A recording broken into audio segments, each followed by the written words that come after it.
მოგესალმებით. ამ ვიდეოში განვიხილავთ, როგორ უნდა შექმნათ პერსონალურ მონაცემთა დაცვის შესახებ საქართველოს კანონის შესაბამისი კონფიდენციალურობის პოლიტიკა.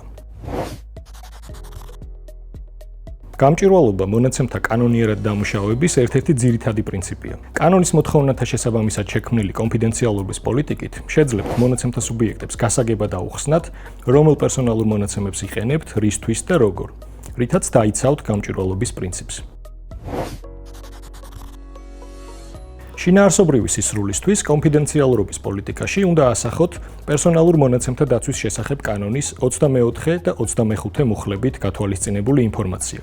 კერძოდ, მიუთითეთ თქვენი, როგორც დამუშავებისთვის პასუხისმგებელი პირის ვინაობა და საკონტაქტო მონაცემები. თუ გყავთ პერსონალურ მონაცემთა დაცვის ოფიცერი, დაასახელეთ მისი ვინაობა და საკონტაქტო დეტალები. თუ პროცესში სპეციალური წარმომადგენელი ან დამუშავებაზე უფლებამოსილი პირი გყავთ ჩართული, დაგჭირდებათ მათი ვინაობის და საკონტაქტო ინფორმაციის მითითებაც. თუ მონაცემებს არა უშუალოდ მონაცემთა სუბიექტისგან, არამედ სხვა წყაროებისგან მოიპოვებთ, ჩამოთვალეთ რა სახის მონაცემებს იღებთ და საიდან.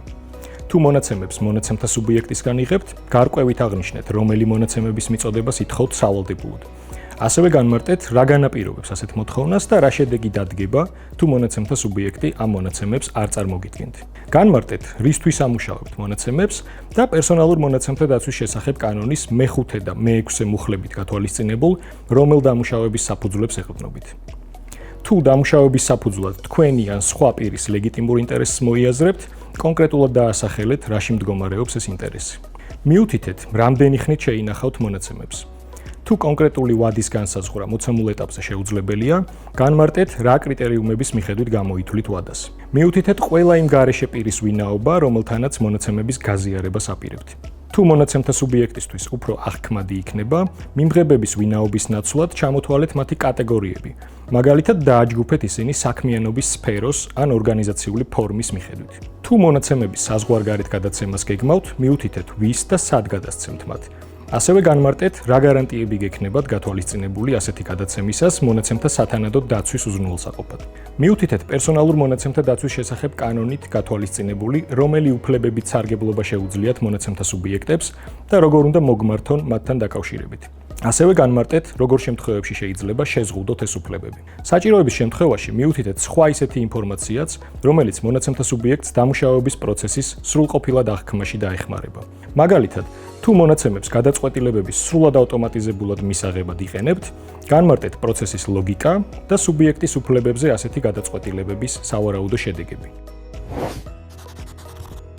კონფიდენციალურობის პოლიტიკის მიზანი მონაცემთა სუბიექტისთვის ინფორმაციის ეფექტიანად მიწოდებაა. შესაბამისად, შინაარსობრივ სისრულესთან ერთად დოკუმენტში ინფორმაცია ლაკონურად, მარტივად და გასაგებად უნდა გადმოსცეთ. თავი აარიდეთ ბუნდოვან და ორაზროვან ფორმულირებებს, წინადადებების რთულ წყობას და ისეთი რთული სამართლებრივი, ტექნიკური ან დარგობრივი ტერმინების გამოყენებას, რომლებიც სამიზნე აუდიტორიისთვის გაუგებარი იქნება. მარტივად აღქმადობისთვის შინაარსის შესაბამისად დაყავით დოკუმენტის ტექსტი და მიუთითეთ შესაბამისი ქვესათაურები. გამოიყენეთ ინფორმაციის ფენებად მიწოდების მეთოდი. დოკუმენტის საწყის ნაწილში მოკლე შეჯამების სახით გაითვალისწინეთ ძირითადი ინფორმაცია, როგორიცაა დამუშავებისთვის პასუხისმგებელი პირის ვინაობა, მონაცემთა დამუშავების მიზნები და მონაცემთა სუბიექტის უფლებები, ხოლო დეტალური ინფორმაცია დოკუმენტის შემდეგ ნაწილებში მიუთითეთ. მას შემდეგ, რაც დოკუმენტის შექმნას დაასრულებთ, იზრუნეთ, რომ თქვენი კონფიდენციალურობის პოლიტიკა მონაცემთა სუბიექტებისთვის მარტივად იყოს ხელმისაწვდომი. ამისათვის სხვა ინფორმაციისგან განცალკევებით და თვალსაჩინოდ განათავსეთ იგი თქვენს ვებგვერდზე ან სხვა ელექტრონულ პლატფორმაზე. პირისპირ კომუნიკაციის შესაძლებლობის შემთხვევაში შესთავაზეთ მონაცემთა სუბიექტს დოკუმენტის ბეჭდური ვერსია. მონაცემთა სუბიექტებთან საკომუნიკაციოდ განკუთვნილ ფიზიკურ სივრცეში თვალსაჩინო ადგილზე განათავსეთ დოკუმენტის ბეჭდური ვერსია ან ტექნიკური საშუალება, მაგალითად QR კოდი, რომლის მეშვეობითაც შესაძლებელი იქნება დოკუმენტის ელექტრონულ ვერსიაზე წვდომა. თუ ქართულ ენაზე შექმნილი კონფიდენციალურობის პოლიტიკა თქვენი სამიზნე აუდიტორიისთვის რთულად აღსაქმელი იქნება, თარგმნეთ დოკუმენტი მათთვის გასაგებ ენაზე. და ბოლოს, რეგულარულად გადაამოწმეთ თქვენს კონფიდენციალურობის პოლიტიკაში მითითებული ინფორმაციის სიზუსტე და ცვლილებების შემთხვევაში დროულად განაახლეთ დოკუმენტი.